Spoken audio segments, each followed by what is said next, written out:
स्वागत है आप सभी लोगों का। पिछले क्लास में हम लोगों ने कर्नाटक के युद्धों के बारे में देख लिया था। तो इस क्लास में हम लोग ईस्ट इंडिया कंपनी और पश्चिम बंगाल में जो संघर्ष चालू होते हैं उसके बारे में देखेंगे। ये पूरी घटना जो है 1700 लेकर 1765 तक होती है। इस एरिया इस समय को हम लोग कवर करने वाले हैं। तो चलिए शुरू करते हैं। ये देख रहे हैं बंगाल की उस समय मैप है 1750 के इस समय की। और यहाँ पर जो नीले कलर में देख रहे हैं ब्रिटिश फोर्ट हैं। तो आप मद्रास में देख सकते हैं, बॉम्बे में देख सकते हैं और सूरत में देख सकते हैं। ठीक है। यहाँ पर कलकत्ता में भी इनके वो था, फोर्ट था।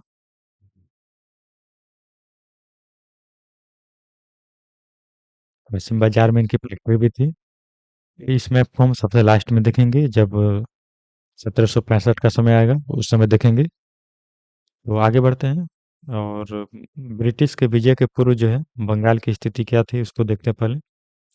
बंगाल मुगलों के अधीन एक सूबा था और बंगाल के नवाब इस पर शासन करते थे। तो मुगलों के द्वारा जो नियुक्त जो नवाब थे यहाँ पे बंगाल में शासन करते थे। बंगाल को इस मैप में आप देख रहे हैं, बंगाल में उस समय बिहार, उड़ीसा और आज के समय का पश्चिम बंगाल और बांग्लादेश, ये तीनों शामिल थे। तो बहुत बड़ी एरिया था यहाँ पर। यहाँ पर सोरा, चावल, नील, रेशम, सूती कपड़े काफी उत्पादित होते थे और इनका निर्यात यूरोप में किया जाता था। एशिया का जो 60% जो निर्यात है ब्रिटेन को, वहीं से जाता था। ठीक है। तो ब्रिटेन जो है, ब्रिटेन के लिए जो बंगाल जो काफी महत्वपूर्ण था क्योंकि इनका ज्यादातर निर्यात आयात जो यहीं से होता था। तो आइए हम लोग शुरू करते हैं इनके शासन जो नवाब थे वहां से। 1700 में नवाब नियुक्त होता है मुर्शिद कुली खां। और किसके द्वारा नियुक्त होता है? औरंगजेब के द्वारा। ठीक है। तो इसने क्या किया, तो ढाका की जगह पर मुर्शिदाबाद को मुर्शिदाबाद को राजधानी बनाता है। 1707 में अंग्रेज औरंगजेब की मृत्यु हो जाती है। तो ये क्या करता है कि बंगाल को स्वतंत्र कर लेता है मुगलों से। फिर अन्य नवाब जो हैं उनको भी देख लेते हैं। मुर्शिद कुली खां के बाद शुजाउद्दीन नवाब बनता है, फिर अली वर्दी खां बनता है, सिराजुद्दौला बनता है, फिर मीर जाफर बनता है, उसके बाद मीर कासिम बनता है। ठीक है। ये 1765 तक रहता है। ठीक है। बहुत एक यहाँ देखेंगे ये घटना 1717 में मुगल बादशाह फर्रुखसियर कंपनी को एक फरमान जारी करता है और दस्तक प्रोवाइड करता है इनको। दस्तक में क्या होता है कि कंपनी बंगाल में कर मुक्त व्यापार कर सकती है। ठीक है। यही यही जो फरमान है आगे जाकर बंगाल में काफी उथल पुथल मचा देती है। और इस वजह से कंपनी जो है पूरे बंगाल के नवाब के खिलाफ हो जाती है क्योंकि बंगाल के नवाब जो है इसको रोकना चाहते थे।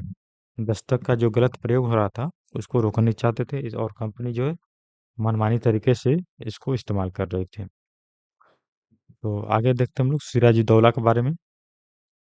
गद्दी के लिए शौकत जंग से संघर्ष करनी पड़ती है और 1756 में नवाब बनता है। नवाब बनते ही जो है अंग्रेजों के साथ संघर्ष शुरू हो जाती है इसकी। उसमें इसकी आयु 23 वर्ष थी। सिराजुद्दौला का अंग्रेजों के साथ जो संघर्ष देख लेते हैं। अभी तक जो अंग्रेज 1756 का समय था, इसमें जो अंग्रेज जो है अभी कर्नाटक में युद्ध में बिजी थे। आप लोगों ने जैसे पढ़ा था कर्नाटक का द्वितीय युद्ध चल रहा था। वहां पर किससे चलता था? फ्रांसीसियों से। ठीक है। तो वहां पे बिजी थे। तो यहाँ पे सिराजुद्दौला क्या करता है, कलकत्ता में जो अंग्रेज किलाबंदी कर रहे थे उसको मना करता है, लेकिन अंग्रेज नहीं मानते हैं, किलाबंदी करना अपना चालू रखते हैं। तो सिराजुद्दौला ने आक्रमण करता है कलकत्ता पर और उसको हासिल कर लेता है। और उसके पहले कासिम बाजार पर भी जो इनका फैक्ट्री था उस पर भी अधिकार कर लेता है। ये घटना घटती है 1756 में ही। ठीक है।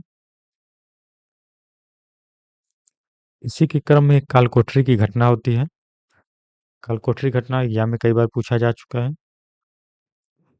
इसको ब्लैक होल ट्रेजेडी भी कहते हैं। तो नाम याद रखेंगे आप लोग। सन भी याद रखेंगे। यहाँ पे देखेंगे 20 जून 1756 में एक छोटे से कमरे में 146 अंग्रेजों को कैद कर लिया जाता है। भयानक गर्मी के कारण जो है 23 अंग्रेज ही बचते हैं, बाकी सबकी मृत्यु हो जाती है। एग्जाम में आपको अगर कमरे की लंबाई पूछती है तो 11 गुणे 11 फीट है। अलग अलग बुक में अलग अलग दिया गया है, लेकिन आप इसको याद रखेंगे, ठीक है। बहुत ही छोटी है, 11 गुणे ये 18 गुणे 11 की जो है लंबाई थी। कलकत्ता की जो खबर थी कि वहां से राजदौला ने कब्जा कर लिया है फोर्ट पर, तो ये मद्रास तक पहुंचती है। मद्रास में ये लोग अभी फ्रांसीसियों से लड़ रहे हैं, तो वहां पे क्या करते हैं, एडमिरल वाटसन और क्लाइव सैनिकों के साथ बंगाल पहुंचते हैं। बंगाल पहुंचते ही कोलकाता पर अधिकार करते हैं, फिर चंद्रनगर पर भी अधिकार कर लेते हैं। और यहाँ पर नवाब की स्थिति जो है बहुत खराब हो गई थी, क्योंकि कोई साथ नहीं देने नहीं पहुंचता है यहाँ पर नवाब का। मात्र 3,000 सैनिकों से जो है यहाँ अंग्रेज जो है 3,000 सैनिकों को लेकर नवाब के 50,000 सैनिकों को हरा देते हैं, ठीक है। बहुत इंपॉर्टेंट था ये, आगे चलकर जो है अब अंग्रेज यहाँ पर जान गए थे कि नवाब को हराना बहुत ही आसान है, इस वजह से आगे पंगे भी करते हैं लोग। तो इसी बीच में संघर्ष जो इन लोगों का जो है एक संधि करते हैं, अलीनगर की संधि नवाब के साथ। अब नवाब काफी कमजोर पड़ गया था, क्योंकि उसके 50,000 सैनिकों के साथ भी हार गया था, तो कमजोर पड़ ही जाएगा। तो ये संधि 9 फरवरी 1757 में होती है। इनके बीच होती है, नवाब और क्लाइव के बीच में होती है। दस्तक के प्रयोग को जारी रखने की बात की गई इसमें, और कलकत्ता में किलेबंदी की भी आदेश मिल गया इन लोगों को। और सिक्के ढालने, बहुत महत्वपूर्ण घटना है सिक्के ढालने का। नवाब जो है एक तरह से आप देख रहे हैं, नवाब पूरा वहाँ का राजा एक तरह से, लेकिन सिक्के कौन ढाल रहा है, अंग्रेज। तो आप समझ सकते हैं कि जो वाणिज्य वगैरह पे किस तरह से इन लोगों का नियंत्रण हो गया था। यही जो आप देखेंगे यहाँ सिक्के पहले मद्रास में अपने हम, अगर आपने देखा होगा मेरे कर्नाटक युद्ध के बारे में, कि मद्रास में पहले से ही सिक्के ढाल रहे थे, और यहाँ भी सिक्के ढालने की अनुमति मिल जाती है, तो पूरे एक तरह से बंगाल पे इनका नियंत्रण काफी मजबूत हो जाता है। अंग्रेजों को नुकसान होता है, जो भी उसका हर्जाना नवाब को देना पड़ता है। भविष्य में शांति बनाए रखने की सहमति बनती है इस संधि में। और अलीनगर की संधि जो है प्लासी के युद्ध के कारण भी बनता है। अंग्रेज जो है अब यहाँ पर नवाब को हमेशा के लिए खत्म कर देना चाहते हैं। अभी भी नवाब के पास बहुत बड़ी सैनिक थी, तो यहाँ पे कूटनीति का प्रयोग करते हैं। नवाब के जो विरोधी होते हैं उसको अपने में शामिल करते हैं अंग्रेज, और नवाब नवाब के साथ एक युद्ध लड़ते हैं, प्लासी का युद्ध, 23 जून 1757 को। तो नवाब के उसमें विरोधी कौन से थे, इनका नाम एग्जाम में अक्सर पूछा रहता है। यहाँ पे हम दूसरे नंबर से देखेंगे, नवाब का सेनापति मीर जाफर। इसको जो है गद्दी का लालच देते हैं अंग्रेज, कि हम जो है जीतने के बाद तुमको नवाब बना देंगे। दीवान जो होता है इसको भी पैसे की लालच देते हैं। मणिक चंद है, इसको भी पैसा दिया जाता है। और चौथे नंबर पर उम्मीद चंद या फिर अमीन चंद का एग्जाम कई जगह पर मिलता है लिखना। और यार लुतुफ खां जगत सेठ बहुत बड़ा बैंकर होता है, जो अंग्रेजों को पैसा देता रहता है, ठीक है। पहले नंबर पे आप देख रहे हैं अहमद शाह दुर्रानी, ये अफगान जो है नवाब था, अफगान का था, और सिलीगुड़ी पे इसका कब्जा था, ठीक है। तो उत्तर से भी नवाब को इससे खतरा था। केवल मीर मदान और मोहनलाल ने नवाब का साथ दिया, और ये मारे जाते हैं युद्ध में। और काफी बुरी तरह से जो है सिराजुद्दौला पराजित होता है और भाग जाता है मैदान छोड़कर। उसमें ब्रिटिश का पीएम था, एग्जाम में ये आ चुका है, विलियम पिट था, और मुगल बादशाह आलमगीर द्वितीय था। जैसा कि अंग्रेजों ने मीर जाफर से वादा किया था कि हम तुमको नवाब बनाएंगे, तो इसको नवाब बनाया जाता है प्लासी के युद्ध के बाद। बदले में क्या अंग्रेज पाते हैं, बंगाल, बिहार, उड़ीसा में करमुक्त व्यापार की अनुमति पुनः प्राप्त करते हैं, और कलकत्ता के पास 24 परगना में जमींदारी मिल जाती है। अब यहाँ देखते हैं एक घटना, बहुत ही महत्वपूर्ण घटना है। जमींदारी मिलना बहुत मतलब समझ रहे हैं, इस शेर के मुंह पर जो है खून लगना इसके समान था। ठीक है, छोटे से एरिया पर जमींदारी मिल जाती है। ये आगे चलकर 1765 में एक घटना घटती है, जो बक्सर का युद्ध होता है। वहां पे जो है मुगल बादशाह से अंग्रेज जो है डिमांड करते हैं, बंगाल, बिहार और उड़ीसा पर जमींदारी इनको दे दिया जाए। मीर जाफर को क्लाइव का गधा कहा जाता है। इसको गधा कहने के पीछे कारण क्या है? क्योंकि क्लाइव इससे काफी सारे पैसे हमेशा टाइम टू टाइम मांगता रहता है। ठीक है, वो भी बहुत बड़ी रकम मांगता है। ठीक है, तो इससे जो है क्लाइव तंग आ जाता है और डचों से मिल जाता है। डच की जो वहाँ पर जान रहे हैं, चिंसूरा है, चिंसूरा नामक का स्थान है, वहाँ पर डच जो है रहते थे। तो वहाँ पर जाकर मिल जाता है डचों से। परंतु जो है अंग्रेजों को जैसे खबर मिलती है तो अंग्रेजों ने डचों से युद्ध कर लेते हैं। डचों से युद्ध का नाम जो है वेदरा का युद्ध होता है। 1759 में लड़ा जाता है। बहुत इंपॉर्टेंट घटना है।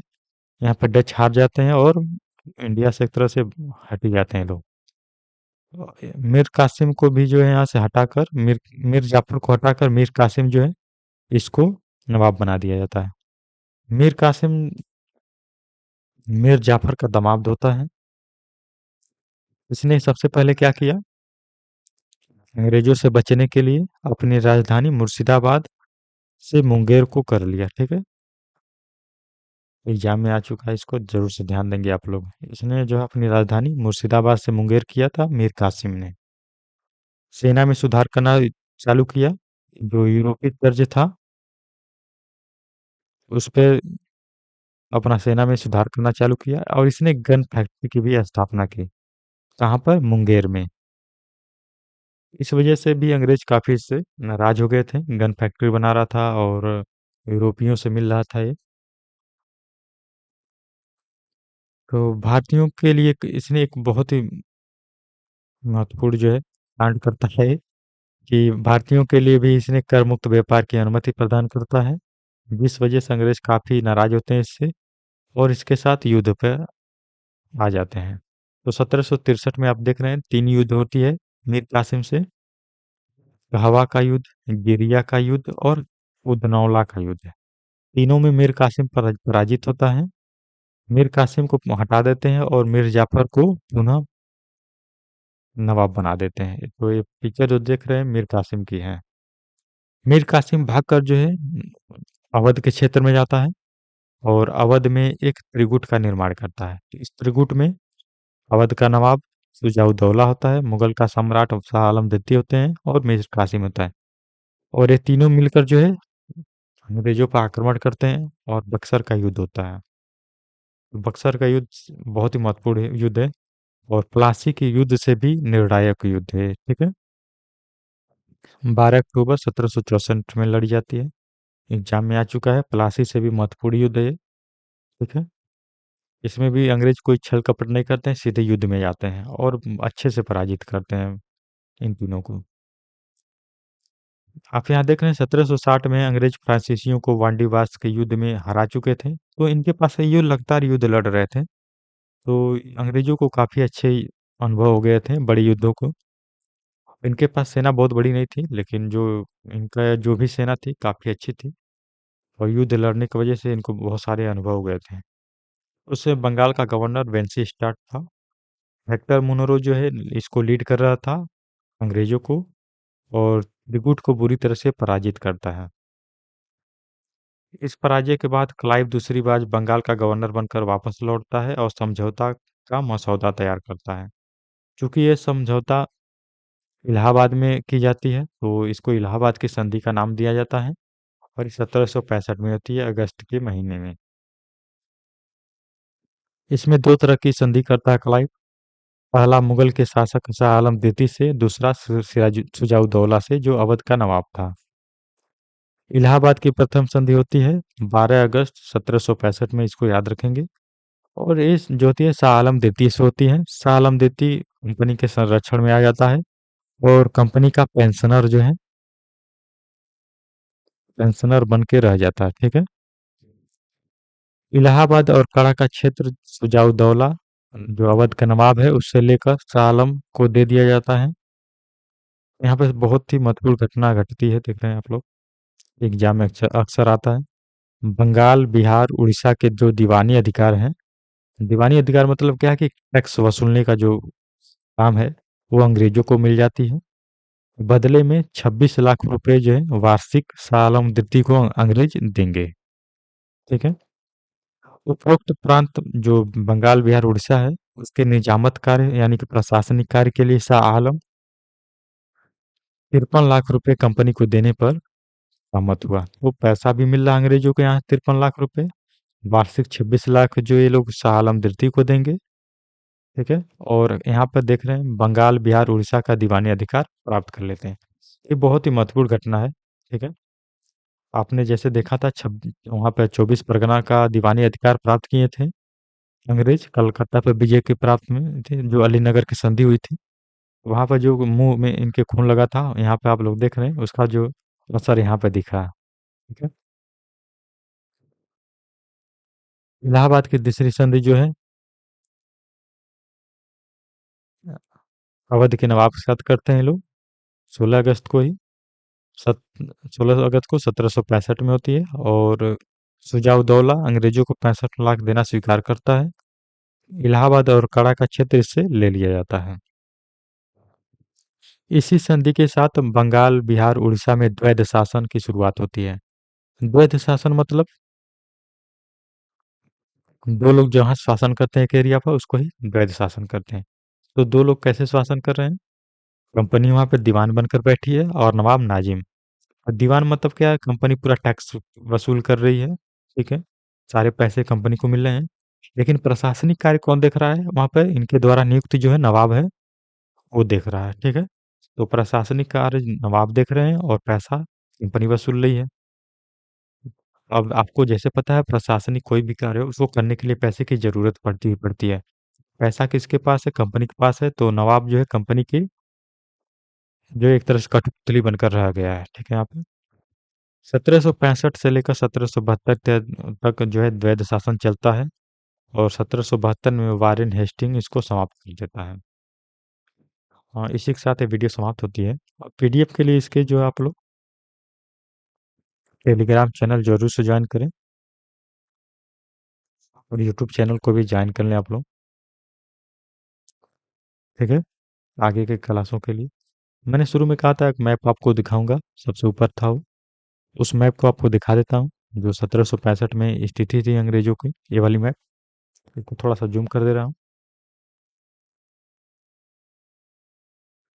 ठीक है। यहाँ पे देख रहे हैं बक्सर जो है बिहार का जो एरिया है, यहाँ पर बक्सर है। यहाँ पर 1764 में युद्ध लड़ी जाती है। ठीक है। कोलिन मोनोरोड था, अंग्रेजों को लीड कर रहा था, और त्रिगुट के बीच में। ठीक है। और मुर्शिदाबाद यहाँ देख रहे हैं राजधानी बनाई जाती है, इनकी रहती है, लेकिन यहाँ से ट्रांसफर हो जाती है, मुंगेर बन जाती है जाकर मीर कासिम के समय में। ठीक है। ये वाला जो है एरिया है। और यहीं पे चिंसुरा है जहाँ पर डच थे, तो बेदरा के युद्ध में अंग्रेज इनको भी पराजित करते हैं, डच को। देख रहे हैं ये वाला एरिया कलकत्ता है। कलकत्ता है। कलकत्ता में इनका एक फोर्ट है, संत विलियम। ठीक है।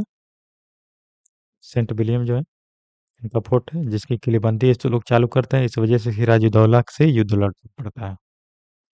चंद्रनगर है। चंद्रनगर जो आप लोग 1757 में इसको भी जीत लेते हैं अंग्रेज, सिराजुद्दौला से। ठीक है। प्लासी यहाँ पे देख रहे हैं, ठीक मुर्शिदाबाद के नीचे ही है प्लासी। कलकत्ता से लगभग 150 किलोमीटर दूर है। तो यहाँ पे जो युद्ध होता है प्लासी का 1757 में, अंग्रेज विजय होते हैं, सिराजुद्दौला को हरा देते हैं, सिराजुद्दौला भाग जाता है। यहाँ पे देख रहे हैं मद्रास, ये भी जो है अंग्रेजों के कब्जे में था। और 1746 में इस पर इनका कब्जा हो जाता है, इसको किलाबंदी कर देते हैं पूरे मद्रास पे जो इनका फोर्ट था। ठीक है। यहाँ पे सिक्के वगैरह भी डालते हैं लोग, अपना सिक्का ही लोग चला रहे हैं यहाँ पे। ठीक है। तो इसी के साथ वीडियो समाप्त होती है। आप सभी लोगों का धन्यवाद।